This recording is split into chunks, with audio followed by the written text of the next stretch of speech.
بسم اللہ الرحمن الرحیم۔ دوستو السلام علیکم۔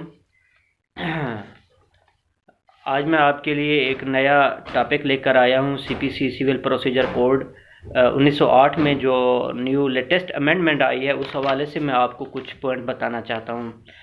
تو ٹاپک شروع کرنے سے پہلے آپ لوگوں سے میری استدعا ہے، گزارش ہے کہ میرا channel pharmacy law and English subject matter, اس کو آپ ضرور سبسکرائب کر دیں تاکہ نئی آنے والی ویڈیو کے نوٹیفیکیشن آپ کو ملتے رہیں۔ تو چلتے ہیں سب سے پہلے چلتے ہیں ابھی ٹاپک کی طرف۔ دوستو، یہ گورنر آف پنجاب نے ایک نیا آرڈیننس پاس کیا ہے جو 1 نومبر سے لاگو ہوگا۔ ترمیمی ایکٹ ہے ضابطہ دیوانی کا۔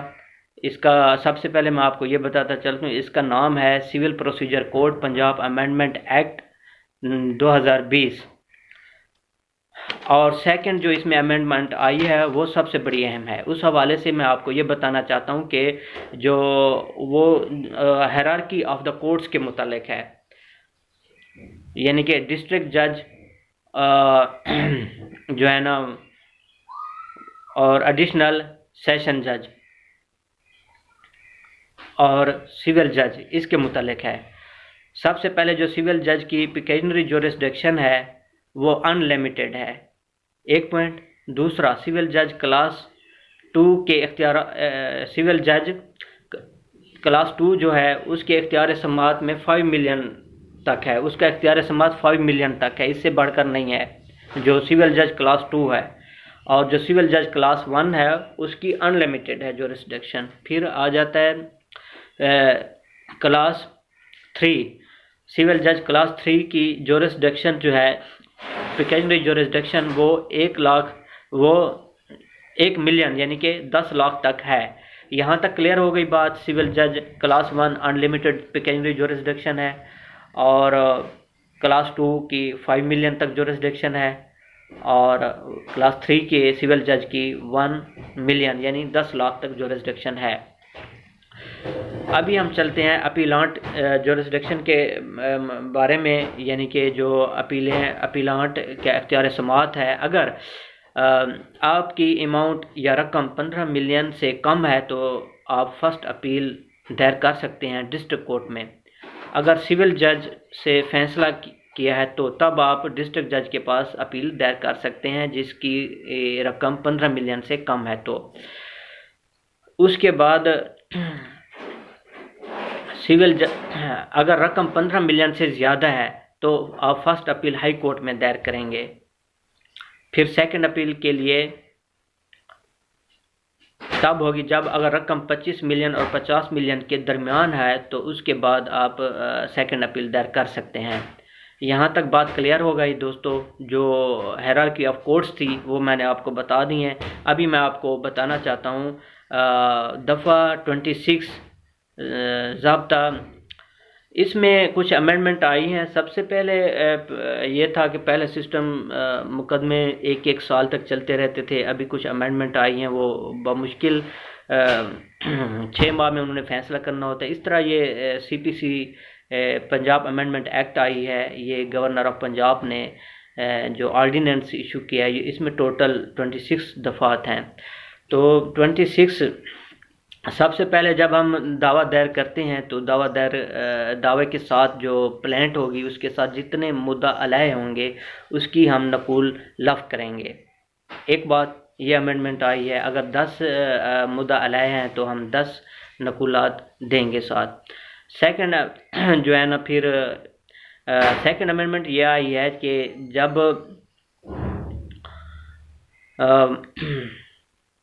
30 دن کے مدعا علیہ عدالت میں پیش ہو جاتا ہے، اس دن سے لے کر آگے 30 دن تک اس نے جواب دینا ہوتا ہے۔ یہ امینڈمنٹ آئی ہے زیر دفعہ 26A کے تحت۔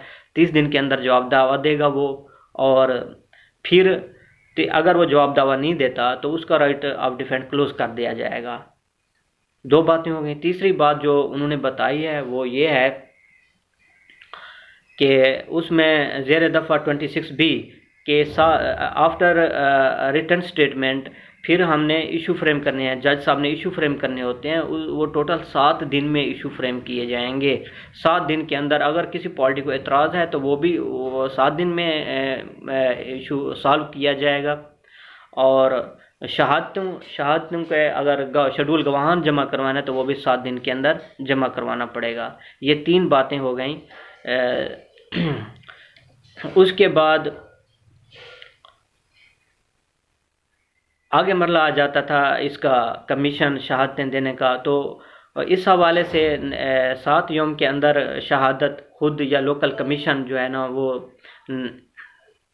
تحریر کرے گا، لوکل کمیشن مقرر کرے گی کورٹ، وہ لوکل کمیشن بعض اوقات ڈسٹرکٹ جج لسٹ بنائے گا، اور وہ جو ہے نا جج خود بھی شہادت نوٹ کر سکتا ہے۔ 7 دن کے بعد 90 دن کے اندر اندر شہادت ہوگی دونوں پارٹیوں کی، 90 دن کے اندر وہ کلوز کیا جائے گا شہادت کو۔ اس کے بعد شہادت کے لیے کمیشن بھی مقرر کیا جا سکتا ہے اور جج خود بھی کر سکتا ہے شہادت نوٹ۔ اس کے بعد جو ہے نا شہادت کے بعد 20 دن کورٹ دے گی فائنل آرگومنٹ کے لیے، تمام پارٹیوں کے، دونوں پارٹی جتنے بھی تھے فائنل بحث سنی جائے گی 20 دن کے اندر اندر۔ پھر جج جو ہے نا وہ کر دے گا، فیصلہ سنا دے گا۔ یہ باتیں ہو گئیں، لیکن ایک بات میں مس کر گیا ہوں کہ جب دعویٰ آپ دائر کریں گے، دائر کرنے کے بعد جو ہوتا ہے پروسیس سمن کا، اس میں بھی کچھ امینڈمنٹ آئی ہے۔ پہلے یہ تھا کہ جو طریقہ چل رہا تھا بہرحال وہ سبھی کو پتہ ہے، ابھی جو ہے نا سمن ماڈرن ڈیوائس کے ذریعے بھی بھیجے جائیں گے، یعنی کہ اگر سمن ایک رجسٹر بائی پوسٹ یا رجسٹر کوریئر، آپ واٹس ایپ کال کے ذریعے بھی آپ ان کو کال کر سکتے ہیں، ریکارڈ کر لیں کہ اس طرح ماڈرن ڈیوائسز یوز کی جا سکتی ہیں 1 نومبر کے بعد۔ اور جو تمل کنندہ ہے، پہلے وہ یہ ہوتا تھا کسی ہوٹل شوٹل میں بیٹھ کے وہ کر لیتا تھا، ابھی اس کو منیٹر کیا جائے گا، منیٹر کیا جائے کسی ایپ کے ذریعے، کمپیوٹر کے ذریعے، کہ وہ لوکیشن اس کی ٹریس کی جائے گی کہ آیا وہ گیا ہے سمن دینے یا نہیں گیا، اور اس کے لیے لازمی قرار دیا گیا ہے کہ سمن وصول کنندہ کی تصویر بنائے یا اس کی عمارت کی تصویر بنائے گا، وہ جو ہے نا ساتھ لگائے گا۔ یہ طریقہ کار نیا طریقہ کار آیا ہے۔ اور سب سے اہم بات جو ہے نا، پہلے یہ ہوتا تھا کہ آپ اجراء میں، اپیل میں نیا دعویٰ دائر کر سکتے، ابھی یہ سسٹم نہیں ہوگا۔ یہ ہے انڈر سیکشن 27A میں سمن ہے، سمن کس طرح وہ آپ نے کرنے ہیں۔ آگے پھر جو ہے نا سیکشن زیر دفعہ 106 میں اپیل کا فیصلہ جو ہے نا، وہ جتنی اپیلیں ہیں یا نگرانی ہے، رویان ہے، اجراء ہے، وہ سبھی اسی کورٹ میں ڈیل ہوں گے جس نے فیصلہ سنایا، اس کے لیے الگ سے اپلیکیشن دینے کی ضرورت نہیں ہے، جج صاحب ڈیٹ دے دیں گے تو آگے کارروائی ہوتی رہے گی۔ تو امید کرتا ہوں آپ نے میرا 8 منٹ کا لیکچر ہے اچھی طرح سے سنا ہوگا، اور لائک کرنا، کمنٹس کرنا نہ بھولیے، میرے چینل کو ضرور سبسکرائب کر دیں۔ اللہ حافظ۔